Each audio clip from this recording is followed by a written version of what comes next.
And Chris Ockley with Taylor Werner here, August 8th, 2017, after her phenomenal freshman year at the University of Arkansas, after a historic, obviously, high school career at St. Genevieve High School, and the Bloomsdale native, Missouri native, after her 16th finish at the NCAA National Cross Country Championships, was selected to run the Team USA, the junior race, and the Great Edinburgh Cross Country meet in January in Scotland. Tell me, obviously phenomenal cross country, meet. You finished 16th, and then Winton.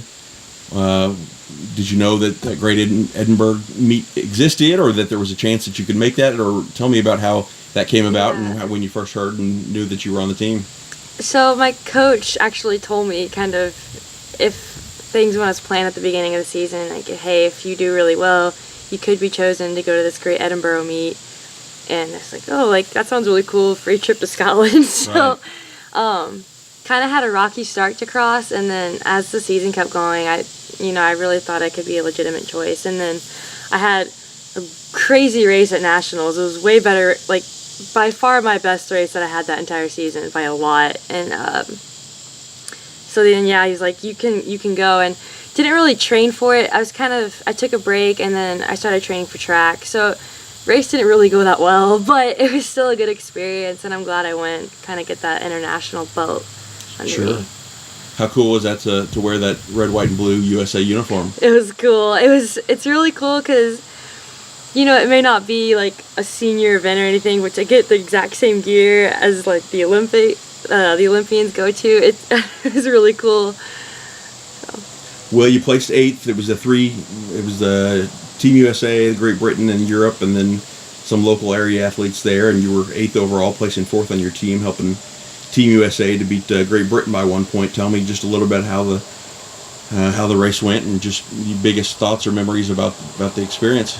So, it was a good experience. I wish the race would have went a lot better. I think it had been 7 or 8 weeks since I had raced last, so it was definitely a shock to the legs when I went out there. And we came through the first K, and I looked up at the time, and it was a lot slower than I had imagined. So I started picking it up, and I don't think that was a good decision. I think I should have stayed back because, once someone passed me, it was just kind of, I didn't go with it. It just kind of didn't go well. But, it was really cool, especially meeting and being roommates with Lauren Gregory. He's going to be coming, and actually she's moving in this weekend with me, so it was really cool. Got to know her really well, and then got to meet other athletes like Nevada Moreno, Alicia Monson, and India Johnson, and some other girls. So that was really fun, and I'm really glad I got to go and get that experience.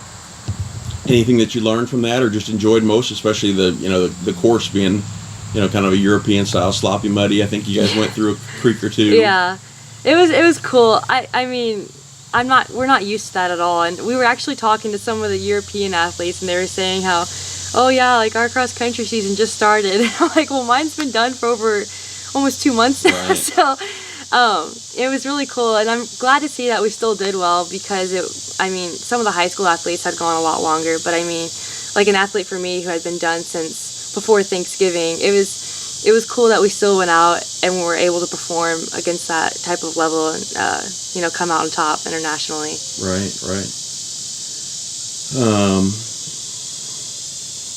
Did you consider redshirting at all indoors and running USA cross-country championships, or were you just had such, the plan was the whole time to run indoors? Yeah, I think it was kind of the plan. I had, such a good end to my cross-country season. My coach was like, oh, like, I'm excited to see how you do, and right. It ran a huge 3K PR. I had never ran the 3K, but converting it to like my 3,200 time, It was a huge time difference. And so I'm really glad I didn't redshirt and got that experience for future years. You had a great indoor season, posting some of the top,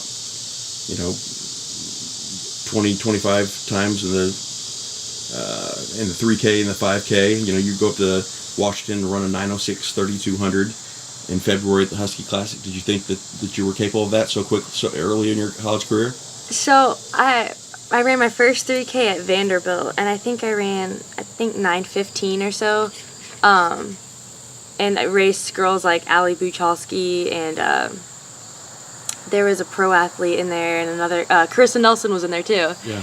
And that was fun. And that was kind of a race where I had no idea what speed I was going, because it was just a 3K. So I mean, it's gonna be just a tad faster, and I hadn't raced a 3200 since track of high school year. So it was really cool, and just kind of went with the flow and came out at the 9:15. I was like, well, I thought, I think I could have went harder in that, especially in the beginning. And so I went out to Seattle and just did the same thing, just kind of hung on for dear life, and then crossed the finish. And right away I looked at the clock and I couldn't believe what kind of time I ran. It was, I didn't believe it, but I thought I was capable. So I mean, it was just really good experience.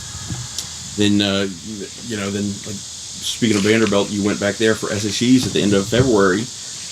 You take second to Mizzou national champion Krista Schweitzer. Then the 5K, you run 16:04. Yeah. 16:04, and win the 5K, win the SEC title. And tell me how that felt to be conference champion in your first year track. That was a really good meet. I was super ecstatic with that. I had never ran the 5K before on the track ever, so that was really cool. I found out I really like it. And the 3K also went really well. I knew she was going to take off, and it was just kind of, can I stay with her, or and if I can't, trying to maintain that second place status. So yeah, it's really fun to race girls like her, kind of get that experience, especially going into like a national race, knowing that I've raced her several times before. Sure. So. You help the Lady Razorbacks win the SEC title, and then 2 weeks later you're the 11th seed in the 3K at NCAA indoor meet, and then also you've got a good distance medley relay that you've run a couple times during the year, and you were an alternate on that, and I guess your two teammates in the mile, they both ran well enough to make the mile finals, and then you got subbed in for the DMR. Tell me, was it all planned out that, hey, Taylor, coach say, this is that you knew that there was a chance that you were going to run the DMR?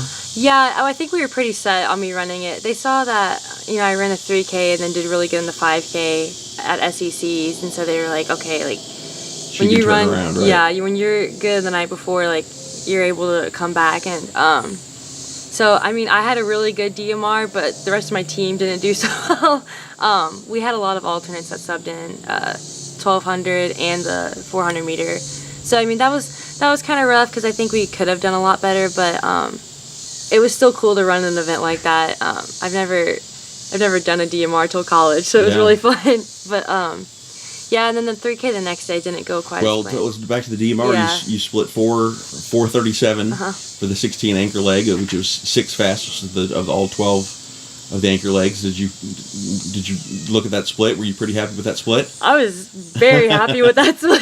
That's a huge PR. I haven't PR'd in the mile or the 1600 since sophomore year of high school, so that was really nice. Yeah. And then you come back the next day for the 3K, your first individual NCAA indoor or track event, and end up 11th overall? No, let's see, 14th, 9:27. Yeah. Tell me about how that race and how that went for you. So that race was aggressive. we went out, and my coach told me right before, he didn't really have a place marked out for me. I don't think that would have been a problem in the first place. I think it was just kind of, I don't think anyone knew what I was capable of at the time. And so he was like, just hang on and try and get in good position. And it was just hard, because every time I got in a position that I was happy with, whether it was third from the front or right on the inside, you just get shoved and kicked right back out. And especially, I guess, being a freshman, everyone's just kind of like, oh, like, you're nothing. But that was rough. That was a good learning experience. I think I panicked a little bit, and then I got kicked out the back once again for like the third or fourth time, and all of a sudden I look up and I was just being dropped. And at that point, it was just mentally, it was just so hard to kind of keep myself with it and keep going. And it wasn't that race that day, but good learning experience, and hopefully next year I can fix that. How tough was it to look at the final results and see that you guys are 5th and 2.5 points from tying for a 4th place trophy? Yeah, that was hard. You can't really blame any part of the track team. It's all of us as a whole. And so I think altogether, I think what we need to work on the most is being more team united. So I think next year it'll be a great learning experience. We're getting a lot of great recruits coming in, so yeah, it's just kind of one of those things that you learn from it, move on, and hopefully we can fix it in the future. Right, right.